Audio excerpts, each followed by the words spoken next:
Selamat pagi Bapak Ibu Saudara. Sebelum merenungkan firman Tuhan, mari kita berdoa. Bapa di surga, terima kasih untuk firman-Mu. Kami akan merenungkan sebagian dari firman-Mu. Tenangkanlah hati kami dan bukakanlah pikiran kami. Tolonglah kami untuk dapat mendengar apa maksud-Mu, memperoleh hikmat dan memahami kebenaran-Mu.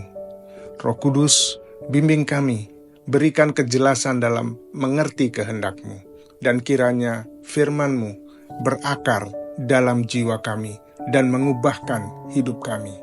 Di dalam nama Yesus, firman yang hidup, kami berdoa. Amin. Hari ini kita ngopi dari Lukas 16 ayat 10-12. Barang siapa setia dalam perkara-perkara kecil, ia setia juga dalam perkara-perkara besar. Dan barang siapa tidak benar dalam perkara-perkara kecil, ia juga tidak benar dalam perkara-perkara besar. Jadi jikalau kamu tidak setia dalam hal mamon yang tidak jujur, siapakah yang akan mempercayakan kepadamu harta yang sesungguhnya? Dan jikalau kamu tidak setia dalam harta orang lain, siapakah yang akan menyerahkan hartamu sendiri kepadamu? Demikian firman Tuhan, berbahagialah mereka yang mendengar dan melakukannya. Dalam bacaan Alkitab hari ini, Tuhan Yesus mengajar murid-muridnya yang hidup dalam masyarakat di mana kekayaan seringkali dipandang sebagai tanda kebaikan Tuhan. Para pemimpin agama, khususnya orang-orang Farisi, dikenal karena kecintaan mereka pada uang, dan ajaran Yesus menentang sikap mereka terhadap kekayaan. Kira-kira sama konteks itu dengan zaman kita pada saat ini. Tuhan mengajarkan agar kita setia dalam tanggung jawab yang kecil, dan Tuhan akan mempercayakan hal-hal yang lebih besar kepada kita. Kita ditantang untuk berpikir melampaui kekayaan materi dan mempertimbangkan hal-hal yang bersifat kekal. Bagaimana cara kita menangani kekayaan, talenta, dan tanggung jawab mencerminkan seberapa besar kadar prioritas kita akan hal-hal yang bersifat spiritual atau rohani. Kita semua akan diminta pertanggungjawaban di hadapan Tuhan atas cara kita mengelola karunia, kesempatan, dan sumber daya yang dipercayakan kepada kita oleh Tuhan. Ketika kita mengelola sesuai dengan kehendak-Nya, kita menjadi orang yang dapat dipercayai, karena jika seorang tidak jujur dalam hal-hal kecil, dia akan cenderung berperilaku serupa dengan tanggung jawab yang lebih besar. Jika kita membuktikan diri kita dapat dipercayai dengan hal-hal yang kecil, itu akan menunjukkan kesiapan kita akan tanggung jawab yang lebih besar.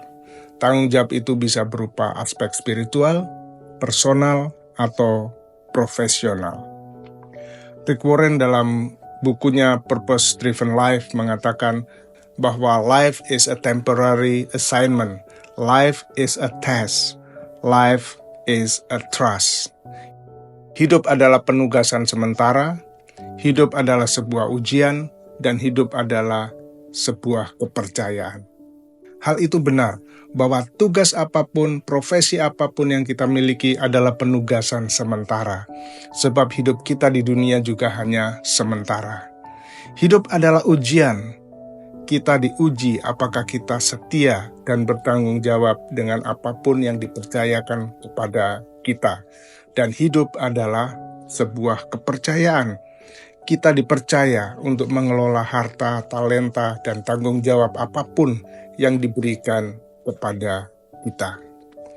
Tuhan Yesus juga mengingatkan bahwa seseorang tidak dapat melayani Tuhan dan uang, karena hal itu akan membuat pengabdiannya kepada kekayaan mengorbankan kesetiaannya kepada Tuhan. Saudaraku, kesetiaan sangat dihargai dan diandalkan dimanapun. Apa yang Tuhan percayakan kepada saudara saat ini? Harta, talenta, atau tanggung jawab profesional yang dipercayakan kepada saudara? Kerjakan itu dengan setia. Jangan menghitung-hitung. Jika kita menjadi penata layan yang setia, maka Tuhan akan memberikan tanggung jawab yang besar secara rohani. Mother Teresa pernah berkata, kita tidak dipanggil untuk sukses, tetapi kita dipanggil untuk setia. Mari kita berdoa. Tuhan, terima kasih untuk firman-Mu yang mengingatkan kami bahwa kesetiaan adalah nilai yang dihargai dimanapun dan dalam hubungan dengan siapapun, termasuk dengan Tuhan dan kerajaan Allah.